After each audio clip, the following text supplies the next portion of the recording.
ಪ್ರತಿಯೊಬ್ಬರೂ ಪ್ರಪಂಚದಾದ್ಯಂತ ಬರುವ ಸುದ್ದಿಗಳನ್ನು ನಾವು ಸೂಕ್ಷ್ಮವಾಗಿ ಪರಿಶೀಲಿಸಿದರೆ, ನಾನು ಪರಲೋಕ ಯೆರೂಸಲೇಮ್ ತಾಯಿಯ ಬಗ್ಗೆ ಬೋಧಿಸಿದೆ ಮತ್ತು ಅವರು ಆಶ್ಚರ್ಯಚಕಿತರಾದರು ಎಂದು ನೀವೆಲ್ಲರೂ ಕೇಳಿಲ್ಲವೇ?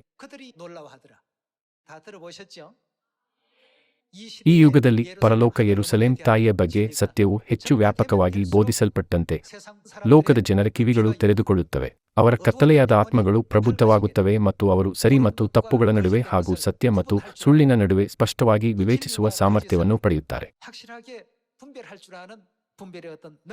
ಎಲ್ಲರೂ ಪರಲೋಕ ತಾಯಿಯ ಅಪ್ಪುಗೆಗೆ ಮರಳುವ ಸಮಯ ಬಂದಿದೆ ಎಂದು ಇದು ಸೂಚಿಸುತ್ತದೆ.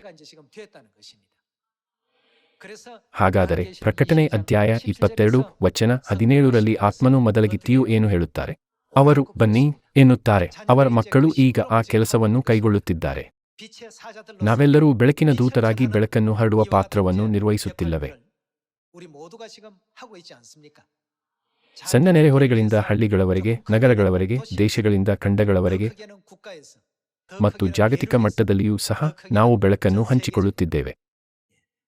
ಇದು ಸಂಭವಿಸುತ್ತದೆ ಎಂದು ಸತ್ಯವೇದವು ನಮಗೆ ಸ್ಪಷ್ಟವಾಗಿ ತೋರಿಸುತ್ತದೆ. ಇದು ಸಂಭವಿಸುತ್ತದೆ ಎಂದು ನಂಬಿಕೆ ಇರುವವರು ಮತ್ತು ಅದು ಸಂಭವಿಸುವುದಿಲ್ಲ ಎಂದು ನಂಬದವರ ಜನರನ್ನು ವಿಭಜಿಸುತ್ತದೆ.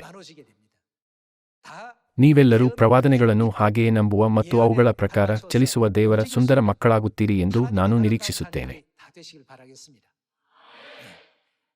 ಯೆಹೆಜ್ಕೇಲನು ಅಧ್ಯಾಯ 47ರಲ್ಲಿ ಪರಲೋಕ ತಂದೆಯ ಚಿತ್ತವನ್ನು ಪರಿಶೀಲಿಸೋಣ.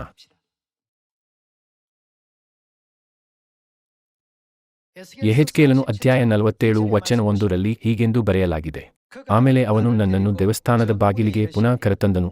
ಆಹಾ, ದೇವಸ್ಥಾನದ ಹೊಸ್ತಲ ಕೆಳಗಿನಿಂದ ನೀರು ಹೊರಟು ಮೂಡಲಿಗೆ ಹರಿಯುತ್ತಿತ್ತು. ದೇವಸ್ಥಾನವು ಪೂರ್ವಾಭಿಮುಖವಷ್ಟೇ. ಆ ನೀರು ದೇವಸ್ಥಾನದ ಬಲಗಡೆ ಕೆಳಗಿನಿಂದ ಹೊರಟು ಯಜ್ಞವೇದಿಯ ದಕ್ಷಿಣದಲ್ಲಿ ಹರಿಯುತ್ತಿತ್ತು. ಇಲ್ಲಿ ದೇವಾಲಯವು ಪವಿತ್ರ ದೇವಾಲಯವನ್ನು ಸೂಚಿಸುತ್ತದೆ, ಅಲ್ಲವೇ? ಭವಿಷ್ಯದಲ್ಲಿ ನೆರವೇರುವ ಪ್ರವಾದನೆಯ ದೃಶ್ಯಗಳನ್ನು ಪರಿಶೀಲಿಸುವುದನ್ನು ಮುಂದುವರಿಸೋಣ.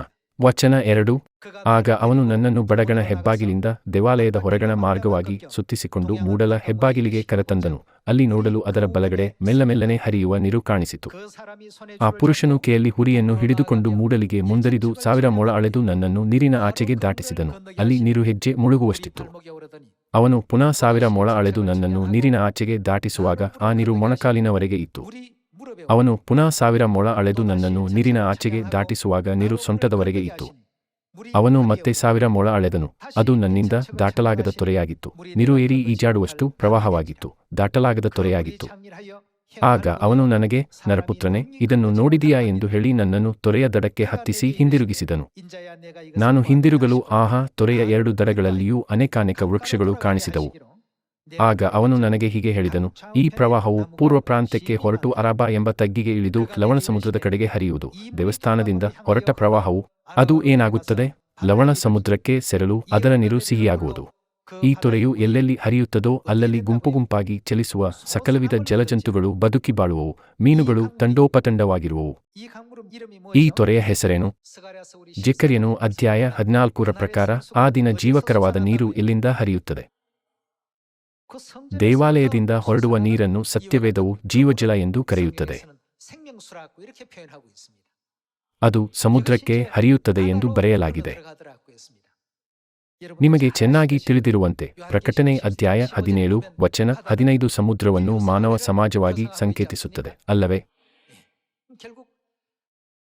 ಅಂತಿಮವಾಗಿ ಪರಲೋಕ ಯೆರೂಸಲೇಮ್ ತಾಯಿಯ ಸತ್ಯದ ಮಹಿಮೆಯು ಸಮುದ್ರಕ್ಕೆ, ಇಡೀ ಪ್ರಪಂಚಕ್ಕೆ ಹರಿಯುವಾಗ ಈ ಸತ್ತ ಪ್ರಪಂಚಕ್ಕೆ ಏನಾಗುತ್ತದೆ?